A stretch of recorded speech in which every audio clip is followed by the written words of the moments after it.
Hello everyone and welcome to AP Bio with AP Playground. Today we're covering topic 1.0, Chemistry Fundamentals. Although this is not an official College Board subunit or topic, this is a great starting place if you don't have a foundation in chemistry leading up into Unit 1, the chemistry of life. First up, atoms. We gotta start small. Atoms are the building blocks of the universe, and they compose molecules, basically make up everything around us. They contain protons, which have a positive charge, neutrons, no charge at all, and electrons with a negative charge. And protons or neutrons are located in the nucleus, while the electrons fly around them in a cloud. So here's our nucleus, we've got our protons and neutrons, and the electron cloud. And neutrons and protons are much larger than electrons, so they're going to make up the majority of the weight of the atom. And every element on the periodic table is a unique atom defined by its amount of protons. So every single atom is going to, in its base form, have the same amount of protons and electrons. For every proton, there's one electron. And when you lose or gain an electron, then it turns into an ion. So it's the same atom, but it's going to have an abnormal number of electrons. It might have an extra electron leading to a negative charge, or it lost an electron leading to a positive charge, because the number of protons and electrons is no longer equal. There are also what's known as isotopes. And an isotope just means it's the same atom type, but it's got a different number of neutrons. It's got a different number of these no charge particles, leading to a change in weight and structure. So if we look here, reading the periodic table, there's the atomic number that's going to tell you how many protons and by definition also how many electrons that atom is going to have.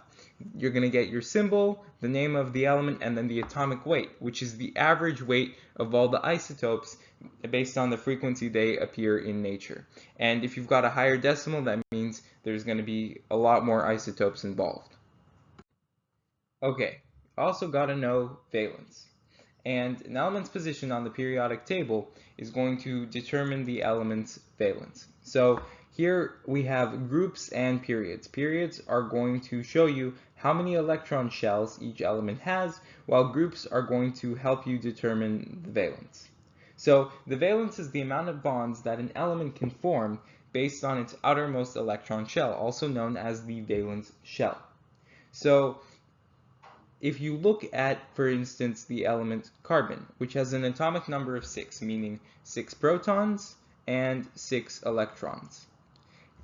And we can see the protons are going to be in the nucleus here in this diagram, whereas the electrons are going to be flying around in the clouds, in the electron shells within the electron cloud.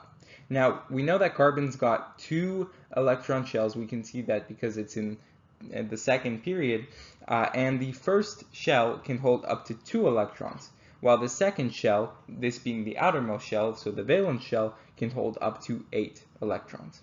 Now, because carbon has 6 electrons in total, they 2 fill up the first shell, and then the other 4 are left for the second shell. But it can hold up to 8, meaning we've got 4 basically empty slots here for more electrons to join the shell.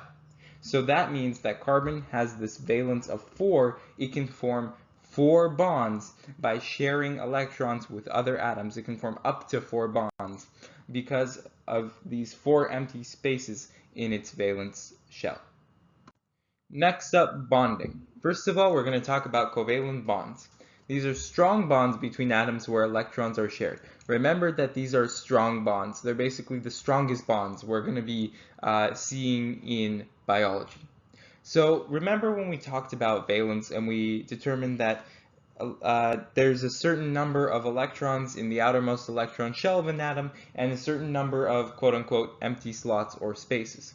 For instance, carbon, which had 4 outermost electrons, and in the valence shell that has a total of 8, that means there are 4 open spots. Now, this means that carbon can bind to 4 other atoms through covalent bonds by sharing of electrons. So if we take, for instance, a hydrogen atom which contains its 1 proton and 1 electron, this electron can now become shared by the hydrogen atom and the carbon atom, like so. It's going to fill up that empty space in the valence of the carbon, and it's going to remain part of that hydrogen atom, and now it's being shared by the carbon and the hydrogen, and we have a strong bond that's been formed. And these bonds can be single, such as this carbon to hydrogen bond where one electron is shared, but they can also be double or triple depending on how many electrons are shared between elements. And atoms are most stable when their entire valence shell is full, which is why they seek to form these bonds. Next up, we've got ionic bonds, and these are also strong bonds, not as strong as covalent, but still pretty strong between opposite ions. Remember, ions are atoms that have lost or gained an electron. If they lost an electron, they have a positive charge now, they're called cations, and if they gained an electron with a negative charge now, they're called anions. One of the most common examples of an ionic bond is within table salt, also known as sodium chloride, between the positive sodium cation and the negative chloride anion. Because these opposites are attracting, one has lost an electron, one has gained an electron. By bonding together, that electron can fill the gap and basically even out both atoms. It's going to get its electron back, and the other one is going to lose this extra electron. And through that process, there's going to be an ionic bond formed. Couple more kinds of bonds. First of all, hydrogen bonds. These are weak bonds between positively charged hydrogen atoms and a negatively charged atom. So the most common example is going to be within water, which, if you know the chemical formula, is H2O, meaning it's going to have one oxygen atom covalently bonded to two hydrogen atoms. There are covalent bonds connecting this oxygen and hydrogen atoms. Now, because of oxygen size, it's going to want to hog, even though these electrons are being shared between hydrogen and oxygen, the oxygen wants to hog them because of its size. It's electronegative. And as a result, it's going to have a partially negative charge, while these hydrogen atoms will have a partially positive charge. And through this, we've got these slight partial charges. The electrons are being hogged toward the oxygen. They're making the side of the molecule with the oxygen a little more negative. We've got these slight charges, and now we can follow our opposites attract rule and combine two water molecules or any other molecules where there's a hydrogen atom and a negatively charged atom. All of a sudden, we can combine two, for instance, water molecules, because these are still going to be partial negative and partially positive charge, and all of a sudden we can form a weak bond between the positive and the negative sides of the atom. Lastly, we have van der Waals forces, which are weak electrical interactions between molecules or atoms very close to each other through electron movement. So let's say we've got two atoms extremely close to each other, and they've got their electron cloud flying around them. Now, there's a chance that the electron cloud will just happen to fly around. The electrons are randomly bumping into each other, so that there are going to be more electrons on this side of the cloud than on that side of the cloud. So there's going to be a very, very slightly negative charge on one side and a very, very slightly positive charge on this side. And if this randomly happens on both atoms or molecules that are next to each other, all of a sudden we've got slightly negative and slightly positive sides, which allow for the formation of a very weak bond, which can continue as long as these stay very slightly negative and very slightly positive on the sides as the electrons are flying and bumping around the cloud. So obviously these van der Waals or London dispersion forces, as they're also called, only happen when the two atoms or molecules are very close together and there's this random electron movement that creates this chance for bonding. Before we talk about bonding, it's good to take a look at isomers. And an isomer is a molecule that's got the same chemical formula as another molecule, but a different structure. And these are important to know not because of the specific kinds, but to show that even though it's got the same formula, due to a different structure, its function could then be completely different, which is something we're going to see a lot within different macromolecules, different molecules that make up life. So a structural isomer is just one with a different shape. So here we can see butane versus isobutane, same chemical formula, it's just going to have literally different arrangement of atoms. Now, cis-trans isomer is an isomer where the atoms attached to double bonded carbons can be flipped around.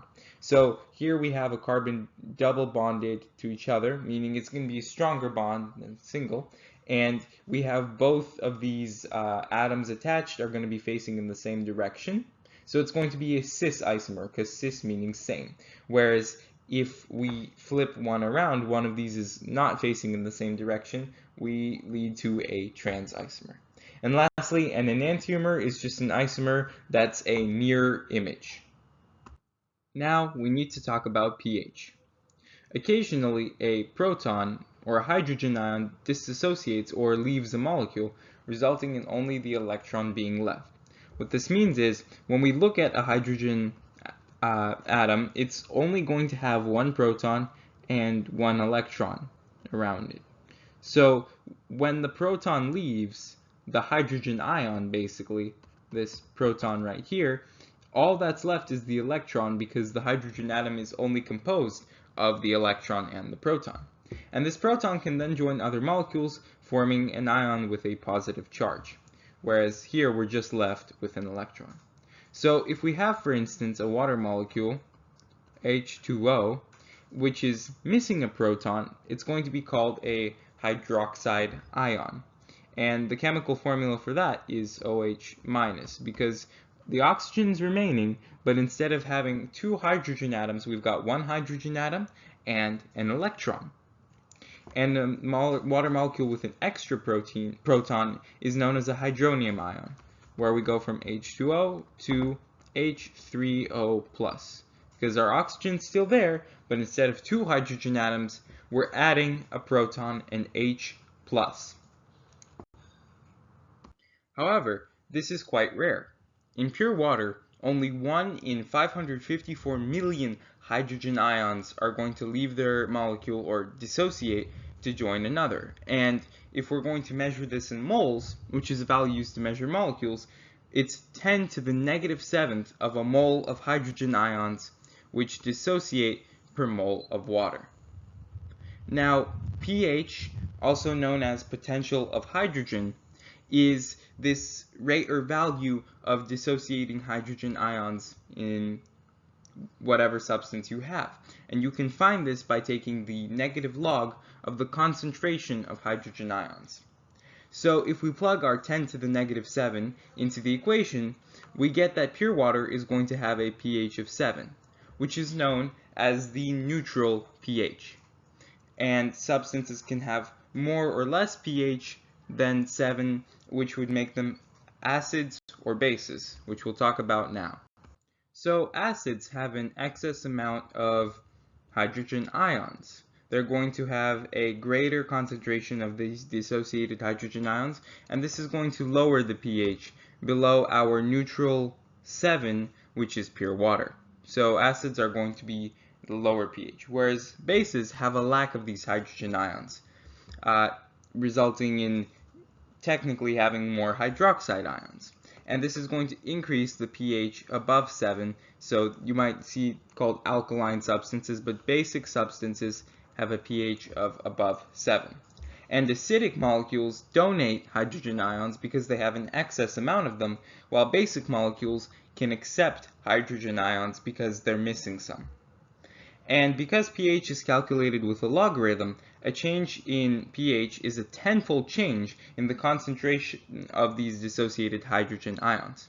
pH of 6 is 100 times more basic than a pH of 4.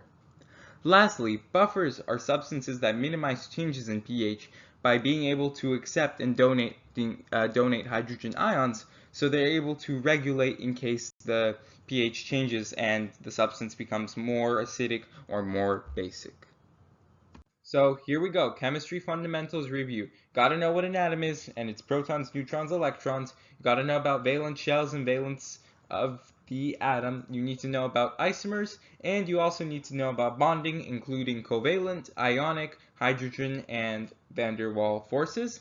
And lastly, you want to know about pH, just that 7 is neutral, anything lower is acidic and can donate hydrogen ions, while anything higher is basic and can accept them.